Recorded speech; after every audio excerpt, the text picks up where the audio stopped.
So nitong mga nakalipas na araw nga lamang po ay nagtrending sa mundo ng social media sa Pilipinas ang naging laban ni Boy Bagsik sa isang banyagang nagbabakasyon sa ating bansa.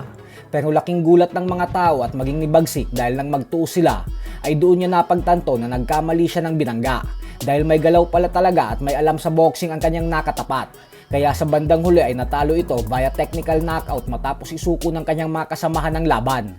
Subalit nang mahanap nga po natin ang official Instagram account ng dumurog kay Bagsik, ay dito natin makikita na isang lihitimong boksingero pala talaga ito na minsan na ding lumaban sa mga bigating amateur tournaments.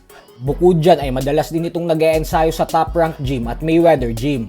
May mahigit 100,000 followers ito sa Instagram at mahigit 200,000 naman sa TikTok.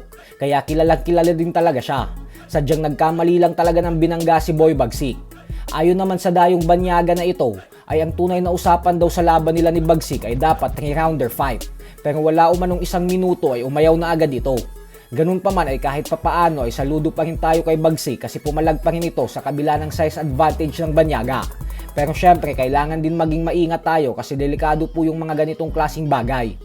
Sa kabilang banda naman mga idol ay hindi nga po natin maitatanggi na kilalang kilala ang former WBC welterweight champion na si Victor Ortiz bilang isang matinding tagahanga ng ating pambansang kamao Manny Pacquiao, kung saan madalas niyang sabihin sa mga media kung gaano niya iniidolo si Pacquiao. Bukod dyan ay hindi rin makakalimutan ng mga fans ang ginawang pangduduga ni Floyd Mayweather Jr. sa kanya noon kahit humingi naman siya ng paumanhin sa ginawa niyang pag-headbutt. At kanina lamang po ay buong tapang nitong sinabi na kapag tuluyang naganap ang mega rematch ni Pacquiao at Floyd Mayweather Jr. sa isang lehitimong professional fight, ay handa daw siyang itaya lahat ng meron siya para kay Pacman. Ganyan umano kalaki ang tiwala niya sa ating pambansang kamao na magtagumpay.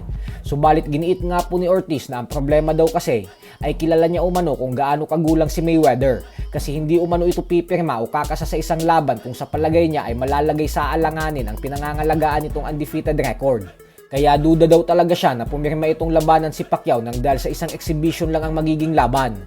Kasi hindi umano ito tataya sa tunay na laban gawa ng alam niyang may kalalagyan siya kay Pacquiao at mababaklas ang malinis na record niya.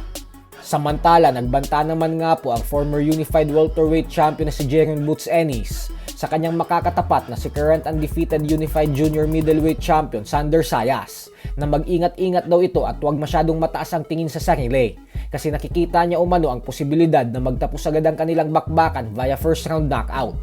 Giit ni Ennis na mas mabuti na umanong huwag masyadong maging mataas ang kumpiyansa ni Sayas para hindi mataas ang expectations nito.